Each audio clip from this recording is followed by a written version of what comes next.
Sir ఇప్పుడు అక్షయ సిద్ధి పొందడం అంటే, అంటే సాధారణంగా ఉన్న ప్రజలు ఎవరన్నా గూడా అది పొందే ప్రయత్నం చేయొచ్చా సార్? లేదంటే కొంతమందికే సాధ్యమవుతుందంటారా? అక్షయ సిద్ధి పొందాలంటే గురు పరంపర ఉంటే ఒకటి. సుమారుగా 30 సంవత్సరాలు గురు పరంపర ఉంటే కొద్దిగా స్టార్ట్ అవుద్ది. మాది 300 సంవత్సరాల నుంచి గురు పరంపర ఉంది.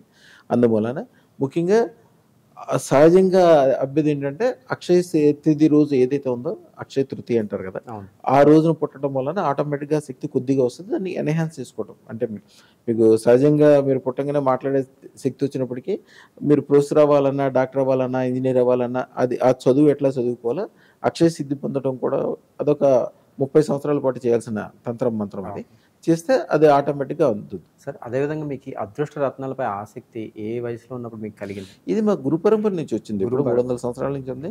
మా తాతగారైతే ఎన్టీ రామారావు గారు మన సీనియర్ ఎన్టీఆర్. ముఖ్యమంత్రి గారు. Yeah! X ex chief minister. ఆయన చనిపోయే వరకు ప్రతి సంవత్సరం మా తాతగారికి బట్టలు పంపించేవాళ్ళు. ఆయన దగ్గరికెళ్ళాక అత్యంత గొప్పగా అయ్యామని. అది పివి నరసింహారావు కావచ్చు, జలగ వెంగళరావు గారు కావచ్చు, రోసయ్య గారు కావచ్చు, ఇట్లాంటి ప్రముఖులు చాలామంది వేల మంది పారిశ్రామికవేత్తలు ఉన్నారు. వేల మంది వ్యాపారవేత్తలు ఉన్నారు. టాప్ లెవెల్ వాళ్ళందరూ.